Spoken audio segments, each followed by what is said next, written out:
Hi, and welcome to this episode of John's Motorcycle Rescue and Review. Alright guys, I just got back from the August Breakfast Ride in Ephrata, Pennsylvania. It's held every first Sunday of the month at the American Legion in Ephrata, Pennsylvania. Bikes start arriving at the show between 7 and 8 a.m. and the show really peaks at about 11 a.m. and then people start to leave at that point. The August show was absolutely awesome. There were so many great classic bikes there. I rode my 1978 Kawasaki KZ1000 project to the show. It was the first public outing for that bike since I've completed it. The weather was perfect. There were so many great folks there, so many awesome bikes. So without further ado, let's take a look at some of my classic bike highlights at the show. Since I rode my KZ1000 over, we'll start with the Kawasaki's. The first one being a 1973 Kawasaki Z1. The Z1 featured a 903cc inline four-cylinder motor. That was a very large four-cylinder motor for the day. And these bikes were really the top of the heap as far as performance four-strokes went in the early 70s. The next bikes that we'll take a look at are a pair of highly customized Z1s. I talked to the owner of the bike in the foreground, and he and his buddy have been riding together since they were kids. I've seen these bikes at quite a few different shows, and you really have to look closely to see all the modifications that have been made to them. Next up is this Kawasaki H1 500 triple two-stroke. This is just a beautiful example in the green. The three-cylinder Kawasaki two-strokes were really the kings of cheap speed in the early 70s, and they were very exciting to ride with their on-off power band and somewhat flexible frames. Next up is this Kawasaki ZX-12R from the early 2000s. I remember when this bike was released and I wanted one in the worst way. These competed with the Hayabusa for top speed honors until the gentleman's agreement among the Japanese manufacturers limited the top speed on Japanese production motorcycles to 186 miles an hour. Next up is this radical looking ZX-10. These bikes are serious performers in stock trim, and this one has been heavily modified for street racing. And I have no doubt it is very, very quick and very, very fast. Much of the bodywork has been replaced with carbon fiber. The extended swing arm out the back is the longest extended swing arm I have ever seen. And although it's not a bike I'd want to ride on a daily basis, I can really appreciate the amount of work that went into this radical machine. If you like great motorcycle related content and you want to help support this channel, you might want to consider becoming a member. Depending on the level of membership, members get additional bonus features such as early access to new videos and bonus content on this channel. And your support will help me continue to make good quality motorcycle content for you to enjoy.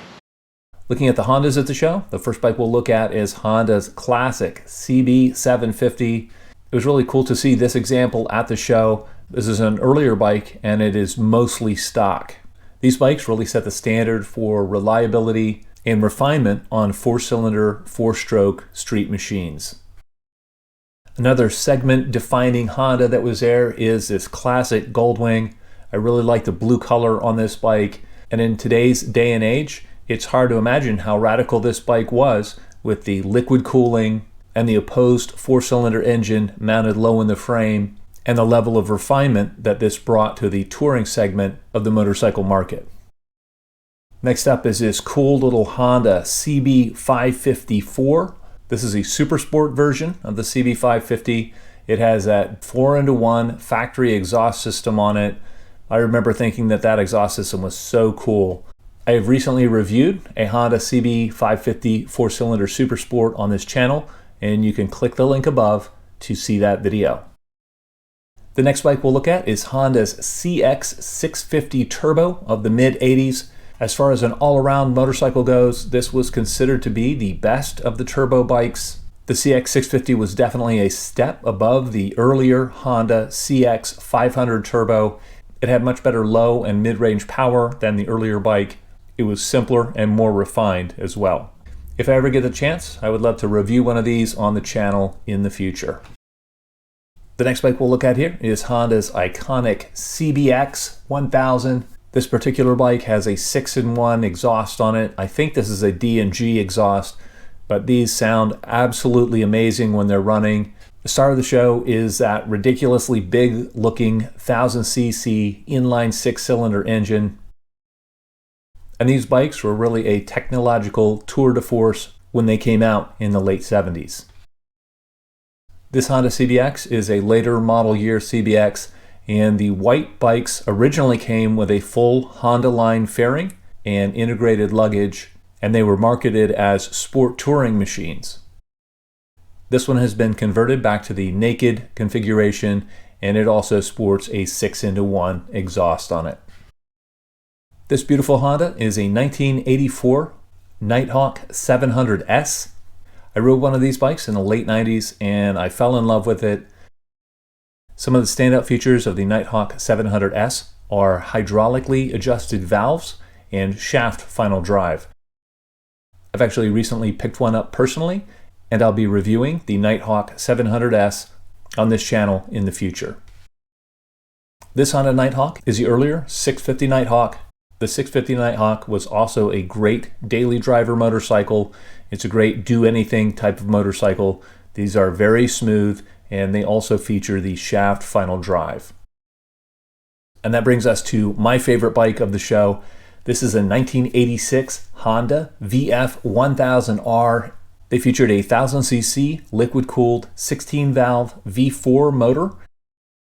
And the cams on this bike were gear-driven, so it has a very distinctive sound. At one point in the mid-80s, the VF1000R was the fastest production motorcycle that money could buy. To my eye, these are one of the most beautiful sport bikes ever created. I love the styling, I love the color scheme, and I would love to feature one of these on the channel in a future episode. The next time Honda held the top speed honors was when they released the 1997 CBR 1100XX Blackbird. My friend and his son rode this matching pair of Blackbirds to the show, and it was so cool to get to see them there. The final Honda that we'll look at is this CBR 929RR. I've owned several of these bikes in the past. To me, they are nice looking bikes. They're extremely easy to ride and extremely easy to go fast on. One of the unique features of the 929 was that it used the engine as a stress member of the frame, and the rear swing arm actually pivots through the rear of the engine casings. It was great to see this beautiful example at the show. Moving on to Suzuki, one of the first classic bikes I saw when I got to the show was this GT500 Titan. This is a twin-cylinder, air-cooled, two-stroke machine. Although these bikes weren't quite as quick as the Kawasaki two-strokes, in general, they were a little bit more refined and easier to live with in the long term. Here's another bike that I have owned previously. This is Suzuki's TL1000R. These feature a 1000cc V-twin. These bikes were a homologation special. They're truly a race bike with lights, and these were Suzuki's answer to the Ducati 916. If you want to see my review of the TL1000R, you can click the link above. Here's another Suzuki sport bike from the 90s. This is their RF900R. These bikes were very radically styled when they were new. These were meant to replace the Katana line of motorcycles from Suzuki. The odd thing is that the Katana survived and the RF bikes got the axe. I've owned one of these previously. I've always liked the styling on these, and they are a good general purpose sport bike. If you want to see my review of Suzuki's RF900R, you can click the link above. Moving on to the Yamahas, this is a beautiful FJ1100. The FJ1100 was produced from 84 to 85, and it competed with Kawasaki's 900 Ninja. The next bike we'll look at is the 1700cc Yamaha VMAX. This is just a big bruiser of a motorcycle. The engine in this bike puts out over 200 horsepower, and it is a fearsome performer in a straight line. This is another bike that I would definitely love to ride if I get the chance. Motorcycles weren't the only cool vehicles at the show. There's a very nice Caterham Super 7 there, as well as this rat rod and this sleek looking Vanderhall. One of my favorite Aprilia motorcycles is this RSV1000 Bol d'Or edition. To me, these bikes are just mechanical artwork.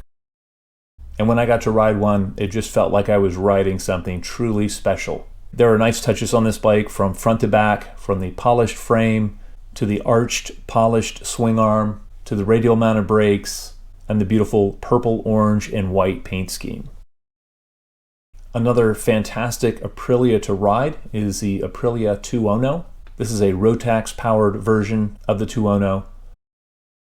The 210 features Öhlins suspension, and it is one of the nicest all-around street motorcycles that I have ridden. This Moto Guzzi V100 was kind of unique looking. I've never seen one of these in person before, but it looks like it would be a very fun bike to ride. The V100 features the classic Moto Guzzi V-twin mounted transversely across the frame. It also features shaft drive and a single-sided swing arm. The final Italian bike we'll look at is this gorgeous Ducati Scrambler. This one has been customized from front to back, and there are so many tasteful mods that it has on it. The paint is absolutely gorgeous, and there's an obvious attention to detail on this bike that you don't find on many customs. The final bikes we'll look at here are the BMWs. There were quite a few of them at the show. Please forgive my lack of knowledge on the classic BMWs. The first BMW we'll look at is this R50-5. I love the clean styling and the chrome insert on the gas tank. The next one up is an R75/5. This one looks very nice in the silver paint. It also looks like it has a larger gas tank on it for extended range. This is a little bit later BMW. It is the R80, and this R80 has a lot of the styling cues from the R90S. This beautiful BMW is a 69. The owner rebuilt this bike from the ground up, and he actually rode it to the show from Westchester. So it was a real treat to get to see this one at the show as well. All right, guys, that wraps up my highlights of the Ephrata show. If you live in the area and you like motorcycles and you can possibly make it to the show, it is well worth it. There's a breakfast buffet available at the show, as well as outside vendors selling food and drinks. And no matter what type of motorcycle you like, there will be plenty to look at the show. As always, I hope you found this video entertaining and informative. And until next time, enjoy the ride.